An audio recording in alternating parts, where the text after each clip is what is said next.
All right, so today we're going to deep dive into something that I think can make or break your IELTS speaking score. Yeah.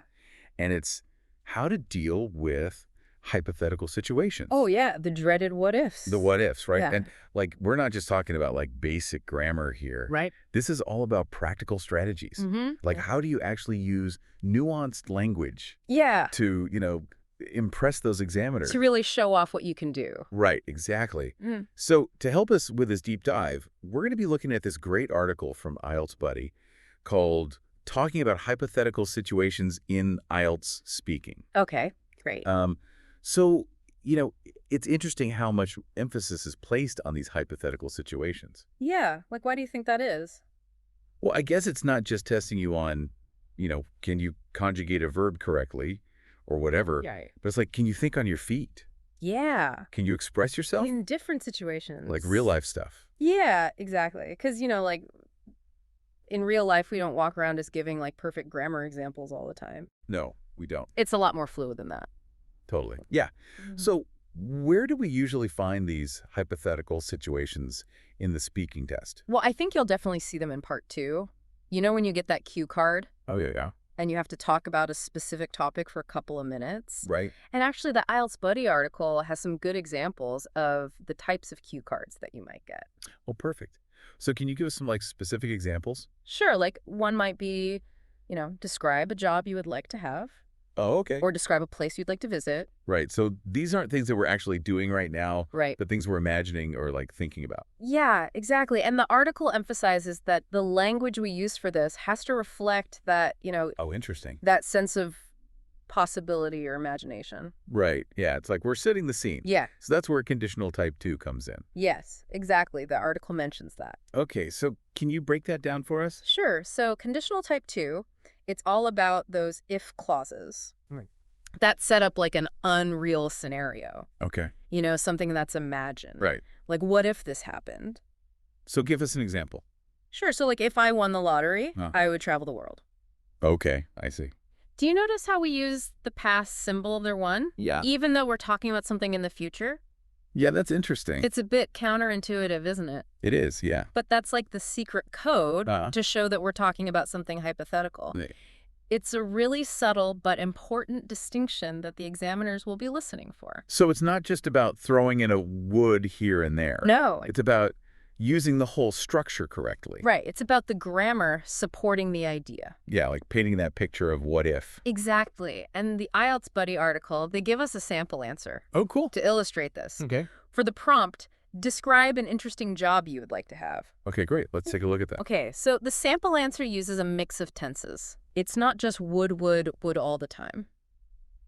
Okay, I'm curious. Why is that? Well, because sometimes you need to talk about facts, Right. like the actual job duties, Okay.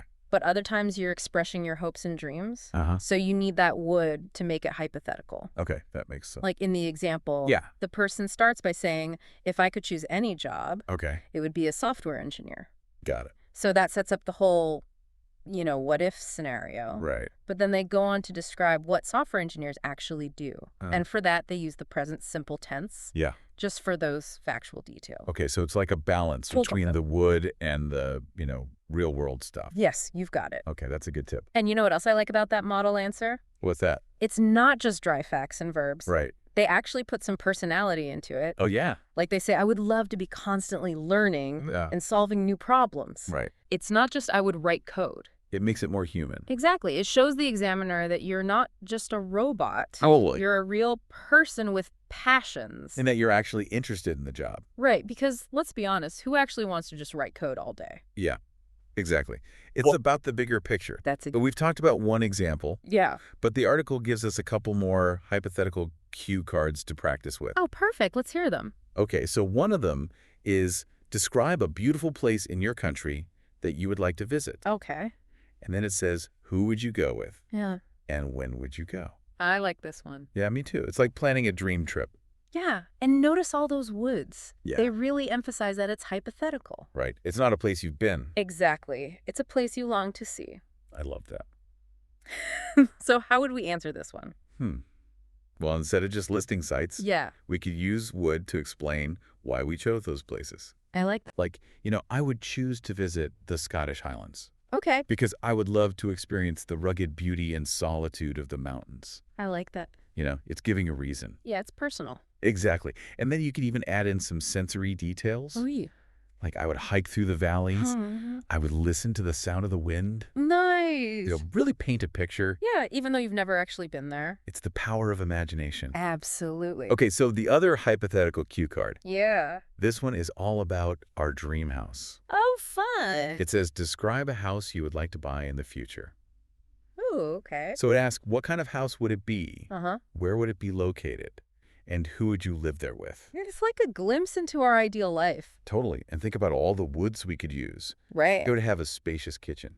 Because I love to cook. Yeah, exactly. It would have a large garden. Where I would grow my own vegetables. Yes.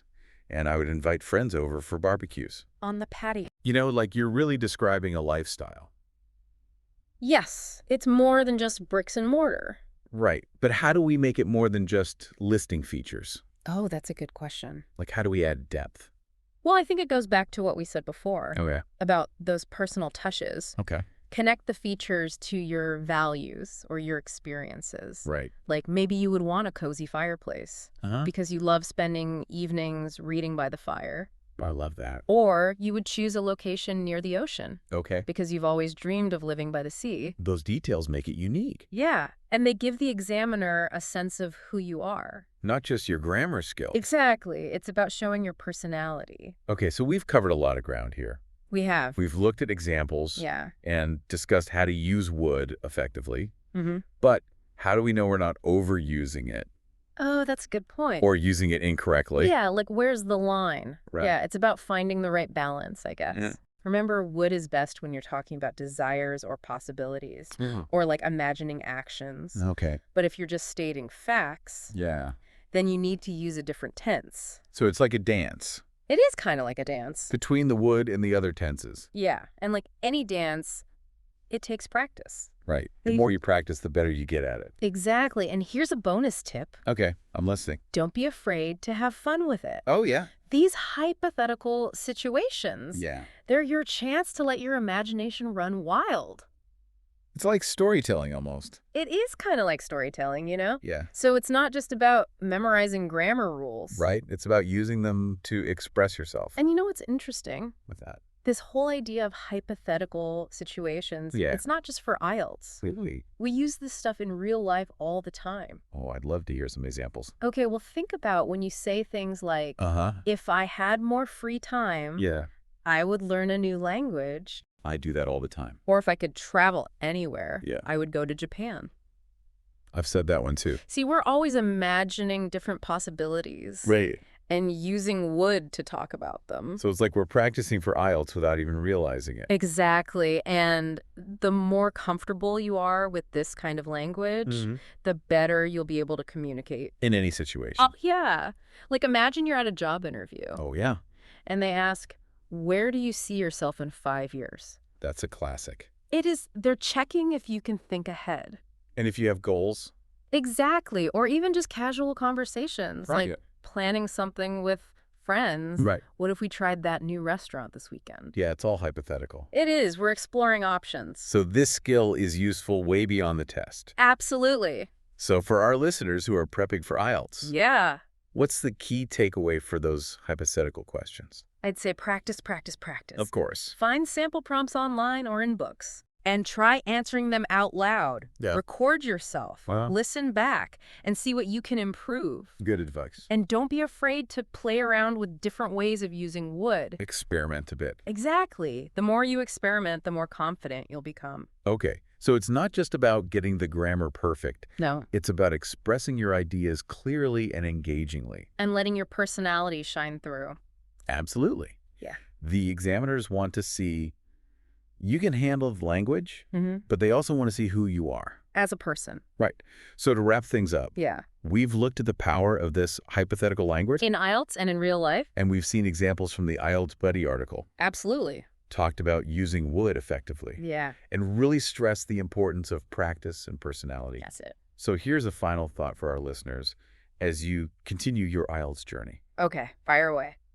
How can you use what we've talked about today Uh-huh. to not only ace the test, but also to express yourself more confidently and creatively I love that. in all areas of your life? Ooh, that's a good one. So keep exploring those what-ifs Mm-hmm. and watch your communication skills soar. That's a great way to end it.